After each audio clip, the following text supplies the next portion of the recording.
చెప్పమ్మా, నీ పేరేం పేరు, యా ఊరు మీది? అక్బర్ బే సార్. మీ ఊరు పేరు? రుద్రవరం. రుద్రవరం. మండలం ఎక్కడ వస్తుంది ఇది? కల్లూరు సార్. చెప్పండి, మండలం ఎక్కడ వస్తుంది? కల్లూరు. కల్లూరు. ఈమెకు ఏమేమి ప్రాబ్లం ఉన్నది? కంటి, నడుములు, కంట్లో రాయి ఎదుగుతున్నట్టు. ఎన్నాళ్ళ నుంచి ఉన్నదమ్మా? సంవత్సరం అయింది సార్. ఎన్ని హాస్పిటల్ చూపించుకున్నారు మీరు? చాలా సార్లు చూపించుకున్నాను సార్. హాస్పిటల్ పేరు చెప్పండి. సుశీల నేత్రాలయం, ఈడ విజయ డాక్టర్, ఈడ పాత బస్ స్టాండ్లో.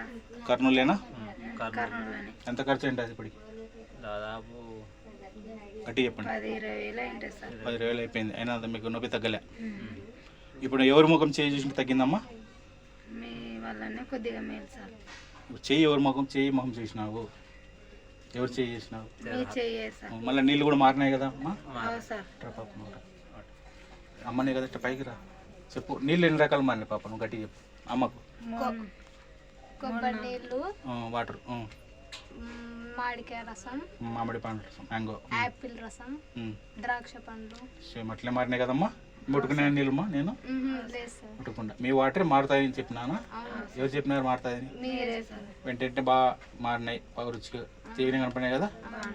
మీరు ఇప్పుడు మీకు తలనొప్పి, కాళ్ళ నొప్పులు కూడా ఉన్నాయి కదమ్మా? అవు సార్. బాగా నడుస్తున్నావా ఇప్పుడు?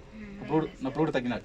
కొద్దిగా మేలే సార్. ఓకే అమ్మా, నీకు అన్ని భగవంతుడు యేసుప్రభు బాగా చేసింది. ఎవరు? అల్లాని. ఎవరంటే యేసుప్రభు తెలుసు కదా? సార్. మరి యేసుప్రభు నమస్కారం చెప్పండి చేతులతో. నమస్కారం సార్. యేసుప్రభుకు నమస్కారం. నమస్కారం. మీకు ఎప్పుడు రాకుండా ఉంటుంది. ఇది మండలం ఎక్కడ వస్తుంది చెప్పండి గట్టిగా. కల్లూరు. చెప్పండి పాప, నువ్వు గట్టిగా. కల్లూరు మండలం. గట్టిగా చెప్పి గొంతు బాగుంది. కల్లూరు మండలం, కర్నూలు డిస్ట్రిక్ట్, మన జిల్లా, ఆంధ్రప్రదేశ్.